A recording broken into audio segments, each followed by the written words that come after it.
robbed of her childhood, is telling her terrifying story for the first time. Her name is Bianca. She has no memory of her birth family. She does remember years of unspeakable abuse. I feel like I'm just alone in this world trying to fight everybody that's trying to hurt me. She doesn't know her real name, doesn't know her birthday. She has no memory of her parents, but she has the scars, both physical and emotional, from her childhood. Every time I look at my scars, I see her. She's referring to this woman, Antonia Trujillo, a woman she calls the devil. She was very, very evil. Just by the way she treated me.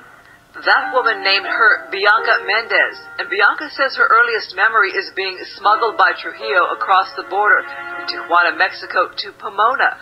She was just 4 years old. She believes she was kidnapped, and living here on the street in Pomona, Bianca says she was abused daily by Trujillo, beaten, choked. I thought I was gonna die. She also has these scars under her arms from where she says she was pinched until she bled. She had all her body, full of marks, old and new. It was, an obvious case of abuse. CECILIA, Bianca's third-grade teacher, says that the little girl came to school each day hungry, trembling, flinching if anyone touched her, and no matter how hot it was outside, she always wore winter clothes. GRACIA knew something was very wrong and soon intervened. Through their eyes, we see inside their souls. We know what's going on.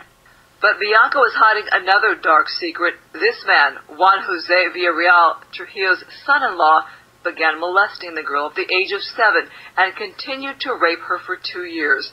But then GRACIA became her teacher and intervened. Villarreal was sentenced to 16 years in prison. Trujillo was charged with child abuse and pleaded no contest, but based on the evidence gathered at the time, she served only 28 days in jail. I believe that the teacher wouldn't have called the police or the children's services. I'm convinced that the girl would have eventually been killed. Mytchell Mora is a producer and political activist who spent the past year documenting Bianca's story. I've never heard a story like Bianca's, and I just couldn't believe that in this world, living here in this country, that something so horrible can happen to somebody. With his help, Bianca is reaching out to the Mexican consulate and to social services, trying to find out about the childhood stolen from her. Mora helped her find this photo, the first picture she has of herself as a child. And Mora recorded this with a hidden camera, Bianca meeting face-to-face with the daughter of her abuser. The daughter says Trujillo now lives in Mexico.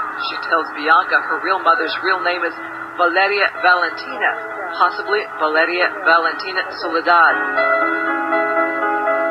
Bianca says this is one of the many stories she's been told.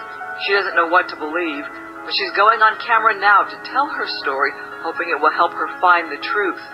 I look at myself in the mirror and ask myself, where did I get my image from? How does my mom look like me? Does she even think about me? Is she trying to make an effort to look for me?